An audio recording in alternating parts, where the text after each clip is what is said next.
This is the story of a man named Stanley. If this all sounds like highbrow rumination, don't worry. Despite having plenty of commentary, the Stanley Parable is primarily concerned with providing a good time. No! A lot of video games try to answer questions, such as how to improve storytelling, evolve a genre, or create a new genre. The Stanley Parable only raises questions through seemingly endless satire. With Incisive Wit, the Stanley Parable explores numerous game conventions by turning them on their head and having a good laugh at them. The probing never gets too heavy-handed and remains lighthearted enough that it's enjoyable even if you don't care about the subtext. Both subtle and extravagant, the Stanley Parable is a delightful experiment. When Stanley came to a set of 2 open doors, he entered the door on his left. The original Stanley Parable started as a source mod in 2011, and while this new incarnation shares similarities with its previous self, much of it has evolved or expanded.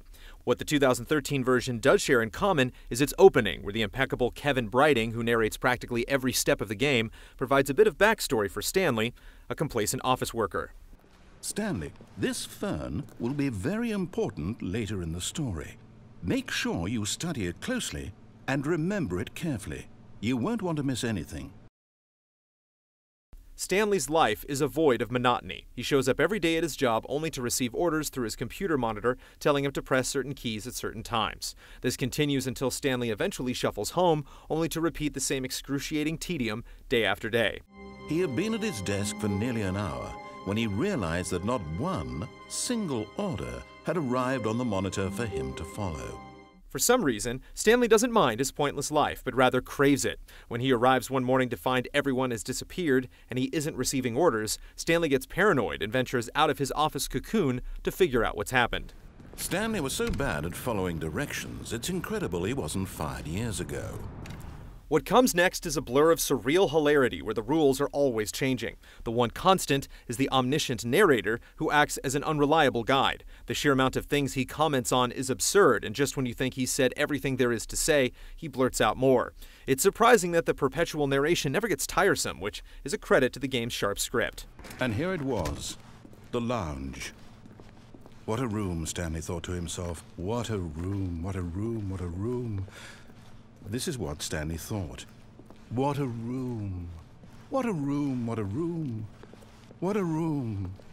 Va-va-voom. What a room. The script works because of how limited you are. Your only capable actions are walking, pushing buttons, and opening doors. The mechanical simplicity matches its design, which is really nothing more than a series of corridors where bits of narration trigger depending on where you go or what you interact with. But it isn't a fault. The game is constructed to remain centered on its goal, which is to provide a mirror for the player. Why is there a voice in my head dictating everything that I'm doing and thinking? Now the voice was describing itself being considered by Stanley, who found it particularly strange. What choice means in video games is the Stanley Parable's investigative focus. It mocks both how limited choices often are and how little impact they generally have. Essentially, it explores the inherent struggle between giving the player freedom while constructing a narrative. How much power do you really have when everything is predetermined? If this all sounds like highbrow rumination, don't worry. Despite having plenty of commentary, the Stanley Parable is primarily concerned with providing a good time. Plenty of jokes work well at face value and as insightful critiques. Watching a cardboard baby slowly move into a wall of flame is absurdly amusing, regardless of why it's happening.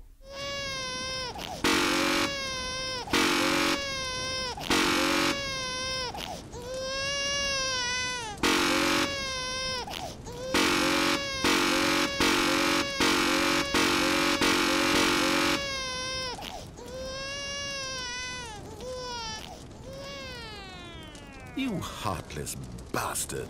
Depending on whether you spend a minute or 3 hours with the Stanley Parable, your impression of it will change. Just when you think you've figured it all out, the game will throw you as far off course as possible.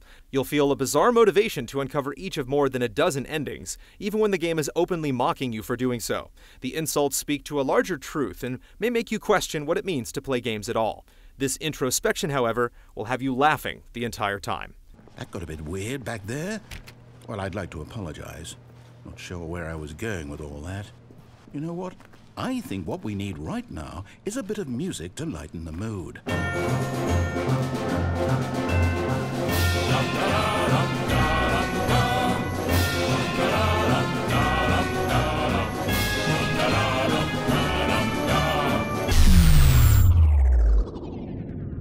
This is the story of a man named Stanley.